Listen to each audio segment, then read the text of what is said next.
Hi everybody, welcome to the video today. My name's Ryan and I'm a culinary trainer here at Alliance College.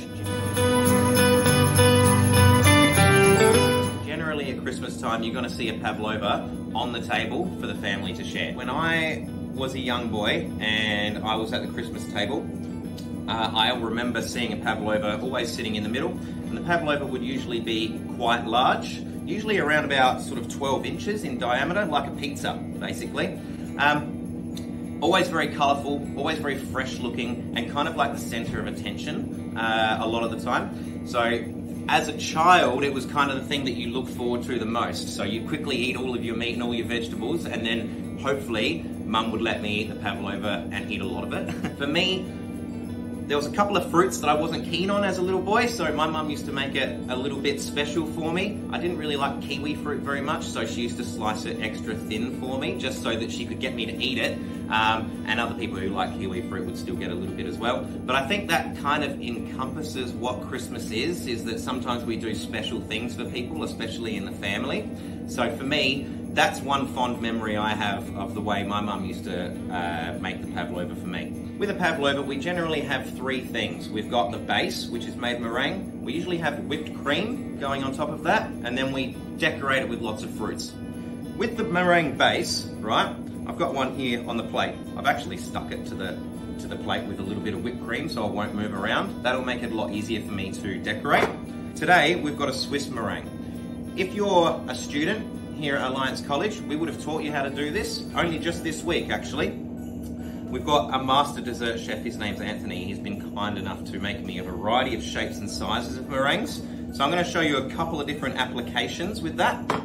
With the meringue base, it should be crispy on the outside and sort of like a cloud or fluffy and light on the inside. So you can make this yourself. There are recipes to do so. It can be a little bit tricky. So if you're not confident at making a meringue, you can definitely buy it as a convenience product. You can get it at almost any supermarket. It's very popular, especially this time of the year. Usually come in a variety of sizes. Normally they could come in a large cake version, or they can also come in this little version here, like a petite version, okay, which you can use. They're a good little snack. You can eat them like that. You can dip them in fruit sauces and things like that as well. So you might find a couple of different variations.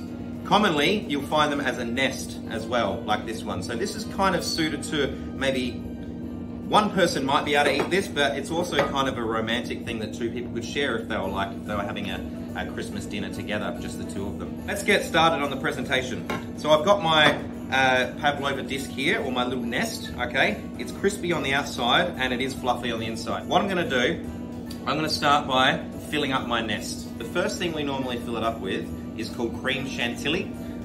Some people just call it whipped cream. Be just slightly sweet. It shouldn't be overpoweringly sweet. Sometimes the mistake that people can make with Pavlovas is they put too much sugar in everything, okay? You don't want to make it too sweet. You want to be able to taste all those different fruits, okay? So here, I've got cream, icing sugar, vanilla essence, and it's just whipped up until it's nice and fluffy, all right? So I'm going to go ahead and put some of that into my nest. Now, because I put a little bit of this cream underneath the nest, it stayed on the plate, which is pretty helpful, all right? So I'm just putting enough in there so that it's just popping out the top. So the first one I'm going to make is a traditional Pavlova, and then I'm going to make what's called an et mess, okay, which is a Pavlova that you can store in a glass. Back to the Pavlova disc, all right? I filled it up with my cream chantilly. I'm going to start by putting some passion fruit pulp on there, okay? One thing I do like when I tend to present a dessert like this is I like a little bit of drizzle going over the side, okay? You don't have to get everything inside of that nest if you don't want to.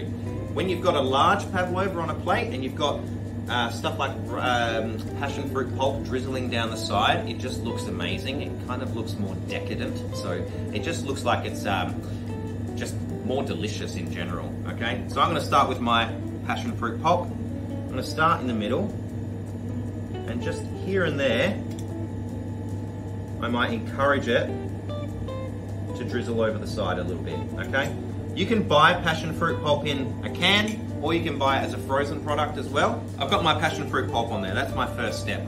The next thing I think I'm gonna do is basically just work with the colors that I've got so I can make it as pretty or as handsome as I like. So, I'm going to start with my strawberries. So if you like, you could cut them in a long fashion like that. Obviously strawberries come in different sizes, different shapes. All right, so you might have a different idea of how you might like to present your strawberries than what I do. Sometimes you can even cut them sideways, so you get lots of little different patterns kind of thing, all right? There's no wrong way to decorate your pavlova. So I've just got a couple of bits of strawberry there. I'm gonna go ahead and add 2 orange segments to this one. Like so. Obviously, if I have a giant cake style pavlova, I'd probably start on the outside and work my way into the middle, okay? That way, you generally get good coverage on your pavlova and you can acquire a much more symmetrical pattern if you're looking for symmetry. Otherwise, if you're looking for something just random, that also ends up looking quite good as well. But as a general rule, I like to start from the outside. So now I'm going to put some blueberries. Actually, you know what, before I do that, I'm going to put a little bit of this one on top. So that's my whipped cream mixed with my raspberry sauce. Now I've got some fresh blueberries. Fresh blueberries just really help the colours pop for me. As you can see, it's already starting to come together quite nicely, all right? In this little piping bag here, I've got lemon curd, which is another ingredient that you can purchase as a convenience product at the shops, okay? And if you have been a student here at Alliance College, we would have taught you how to do that as well for our special function. So what I'm gonna do, just gonna put a little bit of this lemon curd, just some nice little dollops, and that's gonna give it another bit of a citrus kick to it, okay? If you wanted to, you can do some nice dots on your plate. Add a presentation aspect if you like, okay? So,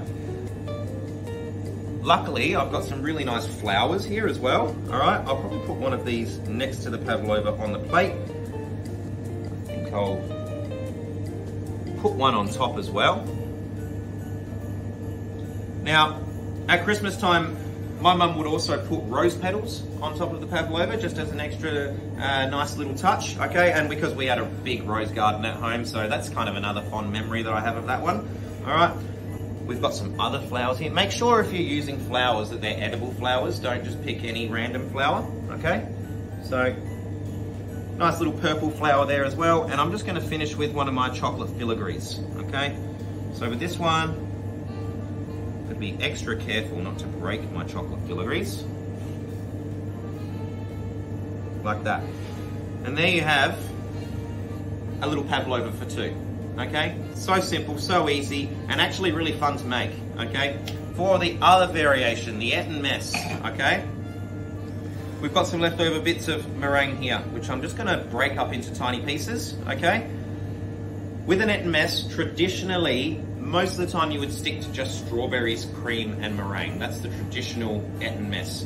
You can add other fruits, all right? Today, I'm gonna stick to that tradition. I'm gonna just go for like a red and white feel with this one, okay? Just because I feel like being traditional on this occasion, but certainly if you're doing it at home, it's totally up to you. I'm gonna use both types of cream for this. I'm gonna use my cream chantilly. I'm also going to use my raspberry cream as well. So, I'm going to put a little bit of this meringue here. You can break up the meringue into any size you want. Just try to make it bite-sized though, so that it's not complicated to eat. All right, so then I'm going to go some strawberries. Again, there's no real right or wrong way to do this. Totally up to the individual, all right? I'm gonna put a little bit of my raspberry sauce as well. If you want to. You can also put some of the raspberry sauce around the plate like so.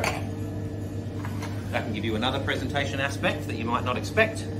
Then I'm going to go for my raspberry cream.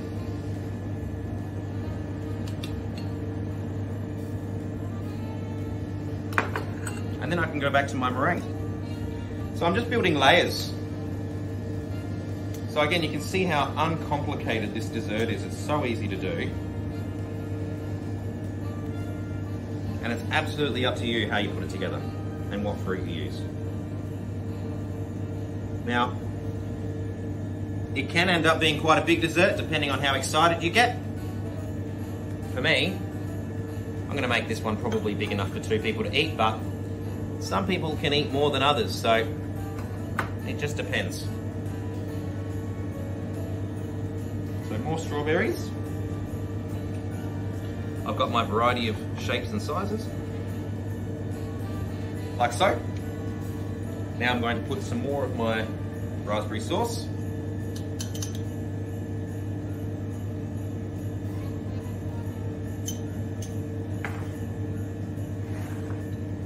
Some more of my raspberry cream.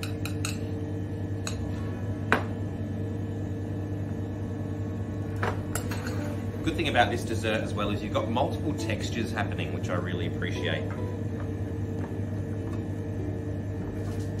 When we do any dish, we try to give lots of texture. We don't stick to one texture only. If we've got something light and fluffy, then we might like to put something crunchy and dense with that. Okay, I'm quite happy with the way that's looking right now. I'm going to add my giant fan strawberry just for a little bit of a touch there, like so. I've got one piece of meringue that kind of looks like a straw, so now we get a bit of a cocktail feel. You just put a nice fresh mint leaf as well.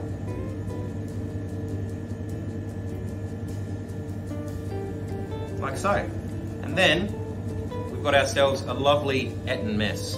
Again, you might like to put some flowers on there. All right, I've got access to these flowers, so I'd rather not waste them. And there we go. We've got our Eton mess and our traditional Pavlova.